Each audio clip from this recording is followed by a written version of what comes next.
hands are so big.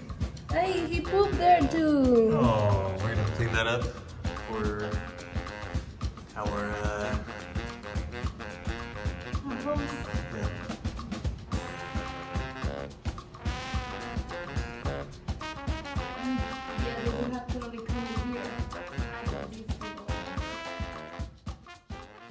We visited Villa Vicencio for an entire month, and it is true, we saw monkeys.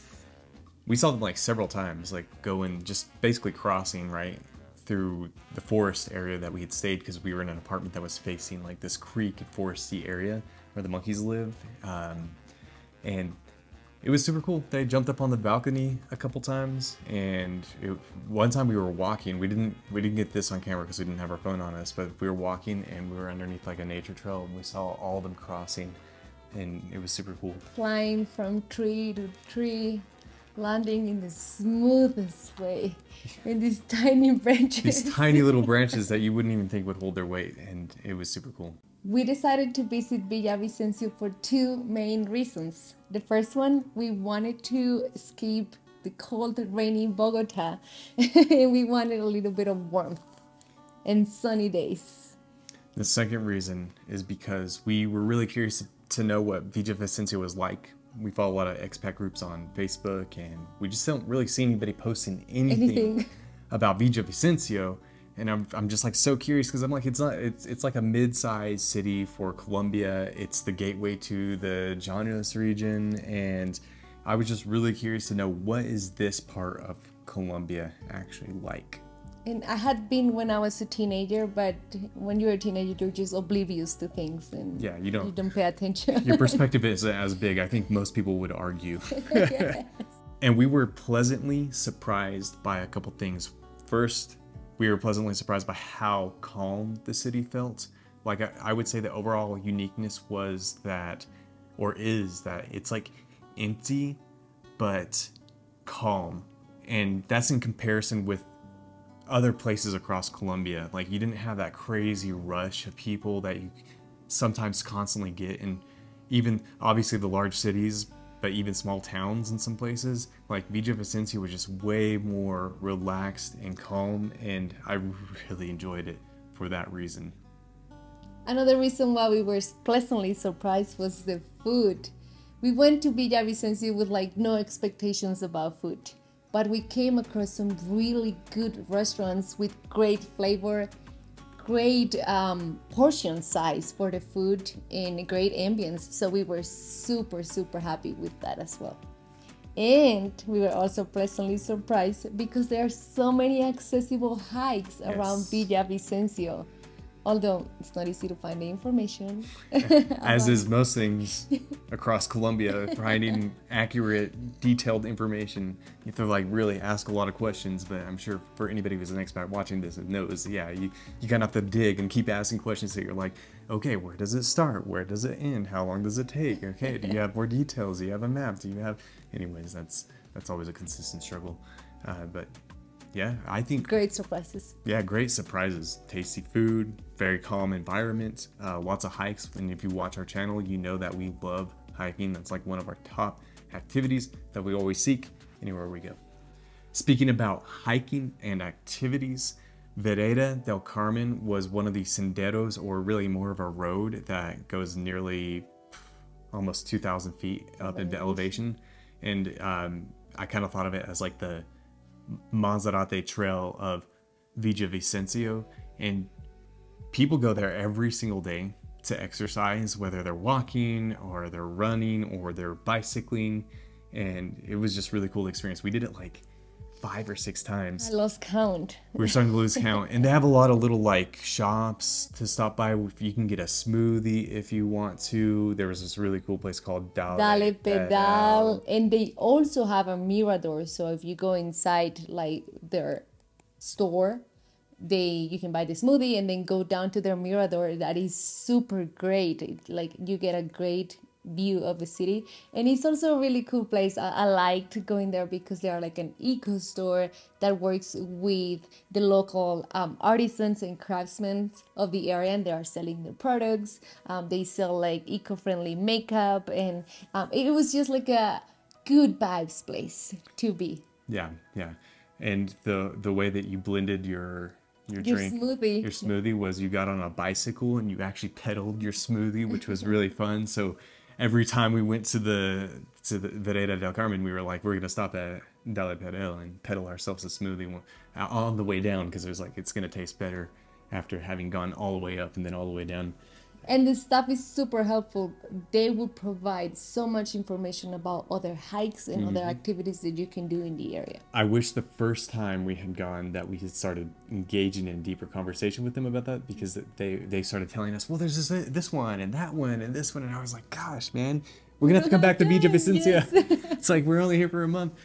So there's a lot more if you love hiking or backpacking or just day hiking type of activities. There's a lot more of that. Vereda del Carmen is also awesome because there wasn't a hostel or a hotel. What was it called? El Cielo. El Cielo, and it has access to the creek that's flowing through.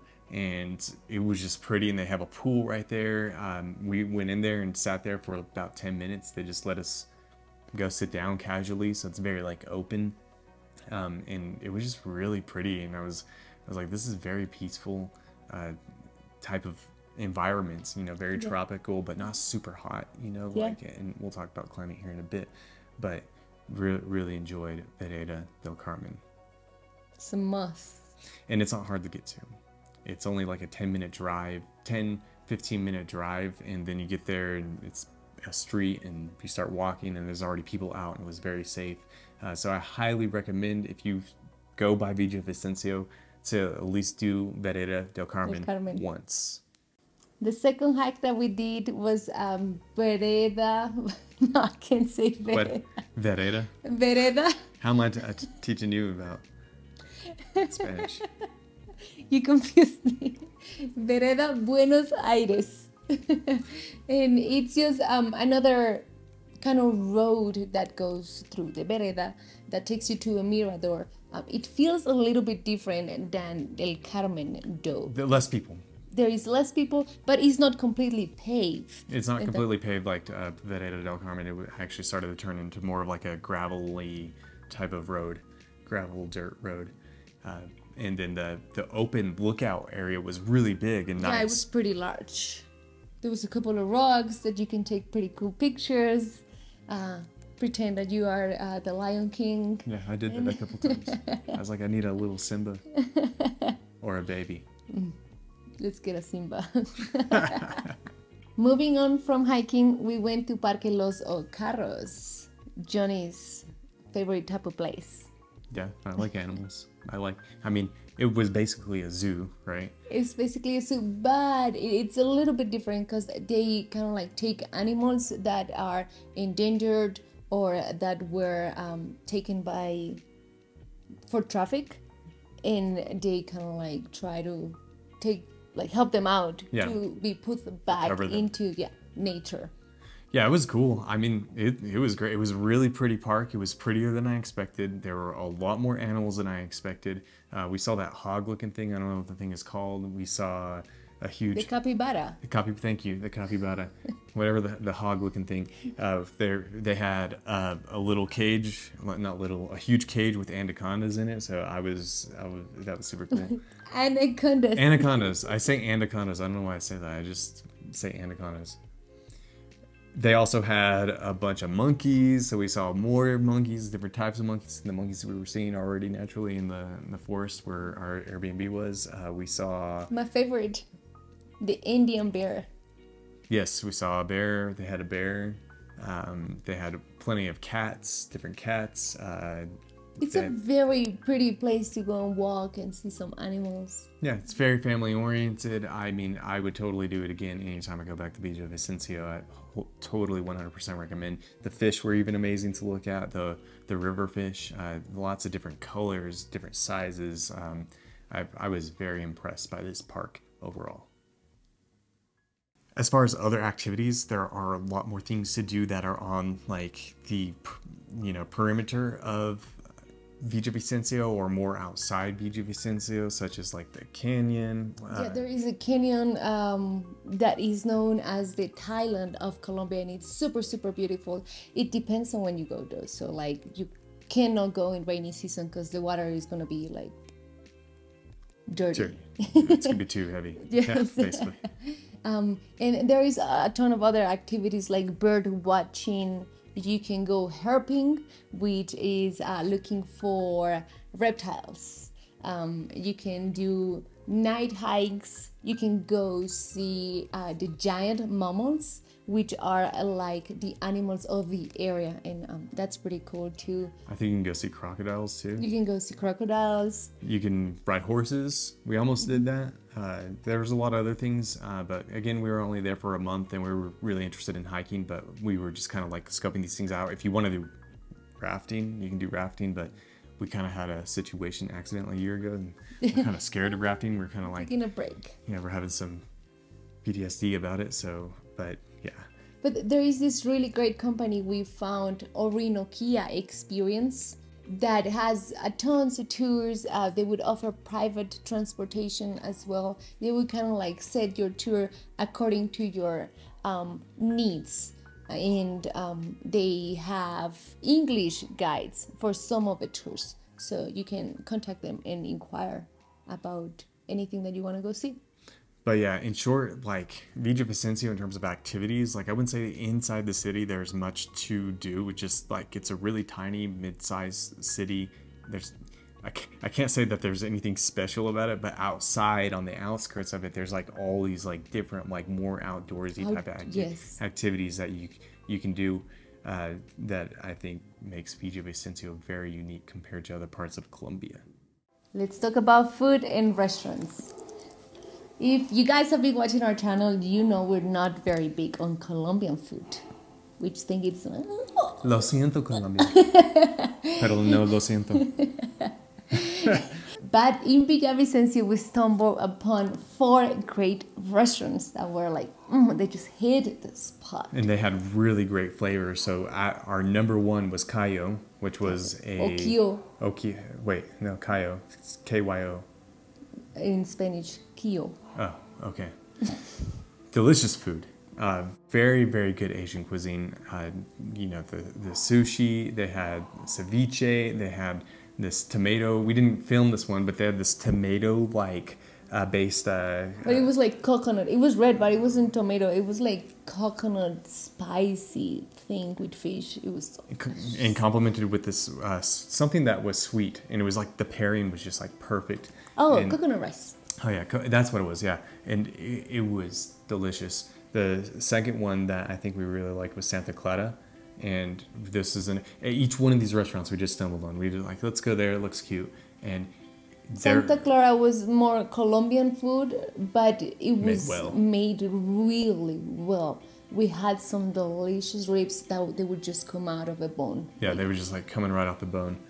And it was gorgeous. The third, I would say, is Clan 44. It wasn't a specific cuisine, it was just a mix, and their whole concept is to share. And I actually felt like I was in the U.S. at like a really innovative type of restaurant. And the owner actually was there, and everybody was really into making their food and doing their job, and it was super cool. But it was also like, I loved it because you could tell it was like a new restaurant because it was like in a random location, like in a strip mall where there's like an Olympica and a lot of other it was just in a random location, but I was like, man, this food is freaking delicious. It's delicious. Yeah. Cayo and Clan 44 are the restaurants we went to twice. And then there was... And just to add really quick, those two had the customer service kind of level of the US. Yes. And that felt great. Yes. Because you don't always get that in Colombia. No. The fourth restaurant that we went to was called Moche, and it was a Peruvian restaurant. And I would say all the ceviche in every restaurant that we've gone to has been freaking delicious, and their ceviche was really good there. Their Peruvian food was just spectacular, and you gotta, like Colombia is very close to Peru, so yeah, Peruvian food here is very, very good. And the portions were I would say the portions in general in Villavicencio were much larger than other places across Colombia. So like in terms of like how much you're spending, it was like, this is a really good deal because it's like too much food to eat. Yeah. Climate. For those of you who have actually watched our channel, you know I'm a bit of a nerd when it comes to climate, and I like to actually look at some of the weather patterns that occur, and the average temperature for Villavicencio is 82 degrees. Its average high is 91 degrees, and its average low is 71 degrees. Those are all Fahrenheit, right? So you do the conversions if you do Celsius. Um, but my hack for doing this is you go to Wikipedia, you look up the city that you're going to, and they typically have that annual chart for you to see like what the averages are. And Colombia, again, it depends on where you go in elevation. It's going to be like the same temperatures year round, but they have the rainy or dry season. And the time of month we went, which was mid-February to mid-March 2023, it was starting to get a little more rainy as the weeks were going by. But by like June, July, the average number of rainy days is like 25 compared to March, which is 15, right? So like the summer months, if you're, you know, coming from the northern hemisphere, would be very rainy for Villavicencio, and then of course the drier months are going to be December, January, February. But we liked it. To me, it just felt great. Yeah. It wasn't too hot. It wasn't cold. And I was strategic though in terms of the apartment we chose. We chose an apartment that I was looking at where it was located and looking at the pictures, and I was like, I think this apartment, based off of the building that it's located in, is not getting direct sun at all, which is important in a very sunny area, because in Colombia, one of my biggest like pet peeves is that there's no housing here that is insulated. There's no insulation at all. So like if you're in a hot climate like Villavicencio and you're indoors all day when the sun is out, you're going to be cranking direct sun. If you get direct sun, you're going to be cranking that AC nonstop. But like we were able to turn off the AC once in a while because when it was cloudy, yeah. When it was cloudy or rained, it stayed pretty cool inside the apartment. But those are just little things that I think about when we're choosing like an Airbnb. And I'm like, in Bogota, I want direct sun because like it gets a little chilly up here. And if you have direct sun, it actually stays a pretty nice temperature inside the apartment most of the time. I love Bogota at night because I sleep really well in the cold. But coming to Villavicencio is just like, all right, it kind of gets hot in here. You got to crank up the AC nonstop. But that's just a thing to think about if you want to go visit Villavicencio or a hotter climate in Colombia. I felt super safe. Very, very safe everywhere we went to. But we did hear a couple of people that got robbed on the trail that we went out every single day, in the morning, in the afternoon, sometimes even in the evening. They got robbed. Yeah, basically there was like a little creek area where the monkeys would go and stuff, and apparently there were people just hiding in there, and they'll come out and be like, give me your phone, give me your watch, give me your, like whatever you have. And we saw some people like crying one day because they had just gotten robbed, and I was like, oh my gosh, like, but we don't carry anything other than our water bottles when we go walking, and I mean in hot weathers we just wear very little clothes, so we might carry like 20 or 50,000 pesos, like, hey, this is what I got, in case. like I was gonna go buy eggs or something. And I can't buy eggs because you took my money, like God forbid that happens. But you know, we felt mostly safe, you know, in most of the places. The hikes definitely, because there were so many people. Where you see more people, you're typically more safe, right? So, but even going down from Vereda del Carmen and the other hike where it was pretty much empty when we were going down, you feel very, very safe. Yeah, all except for that one little park area where there was enough civilization, somebody could jump on a motorcycle and just get away with whatever they had done. Yes. Basically. I would like to ask you a question, and that is, how did you feel as a foreigner in Villavicencio? I felt quite respected, actually, compared to other parts of Colombia. I think gringos and foreigners can get a bad rap, especially in Cartagena, Medellin, because those two locations typically attract a lot of different variety of, say, foreigners or gringos.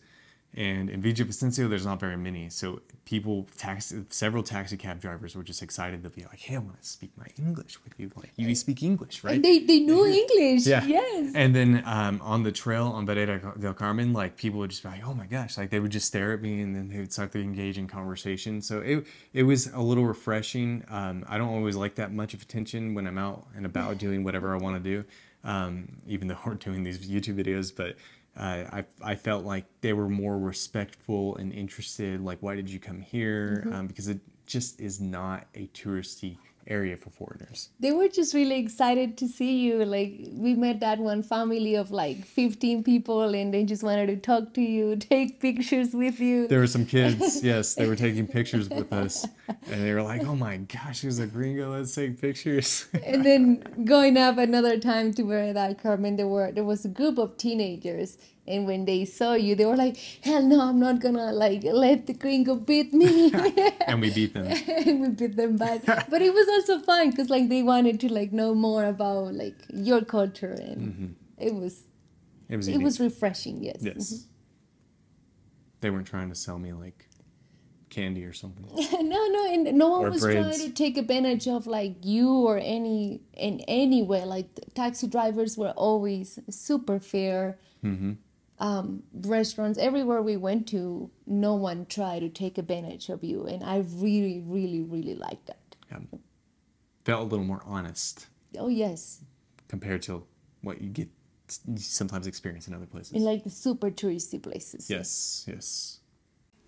Our Airbnb, it was a little pricey for our price range, but we spent about $900 and we got 2 bedrooms, a really nice wide open living space, a kitchen that was fully stocked. Like, Amazing. it had a dryer. This place had a dryer. It had a desk area with a monitor that we could hook up to. We don't always have that luxury of hooking up to a monitor as we are, doing the whole digital nomad thing. So we used that a couple times and it made work a little more efficient for that month.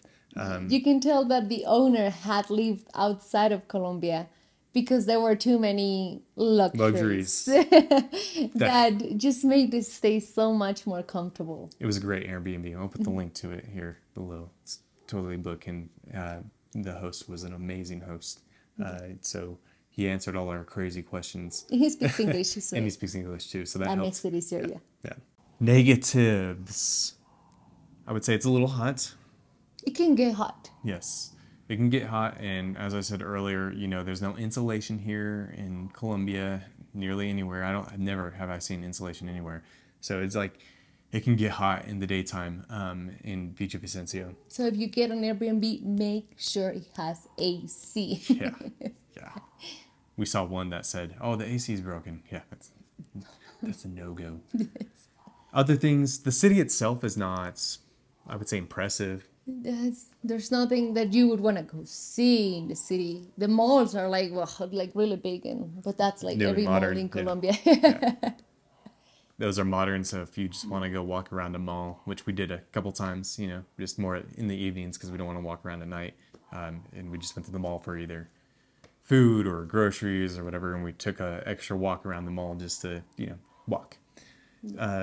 What else, like negatives? I think another one is like the tourist official website for Villavicencio doesn't have a lot of information. Like they say that they list things that you can do, but you message them, you ask questions, and they don't get back to you. They don't have enough information on how to get to things. So it's best to approach the local population or local tourist companies to ask questions. And that's why it's important to know Spanish in general in Colombia, because the way they display information online or even in informative things, like on Vereda del Carmen, there was a map of this loop that was like, oh, cool. There's like this loop that we can do that's a little bit longer and different part of the trail. We don't have to just go up the path and back down the same path. And nothing about the map other than displaying that it existed made sense. It was like, where does it start? Like, what markers do I look for? And I'm like, man, this is like the constant struggle. Like, this is not just a negative for like Villavicencio, it's a negative for everywhere. It's like, all right, like, Give me more details. Where do you start? How do I get there? How much does it cost? How much time commitment are we talking about here to do this activity? But I guess that's the beauty in it. You gotta go look for it. That's the beauty in growing your patience. Even more, right? Grow your patience until you die. But overall, I think we're really, really, really happy and pleasantly surprised by Villa Vicencio, Yes. and we want to come back. Yes, definitely more for the dry season, right? I could say that in Yeah. general for Colombia overall, because it gets really rainy by June and July. How do you expect it to be so beautiful in green? We need that rain. You need that rain, you need that sun. Oh man, the sun's coming through the window right now. Holy Yes, cow! I think Just it's time to go. You poked me with your nose. there we go. That was a better kiss. Thank you guys for watching. Hasta luego. Ciao. Que estés bien. ¿Y qué más? Suscríbete. Suscríbete. It will help us a lot. Ahora. ¿Por qué no?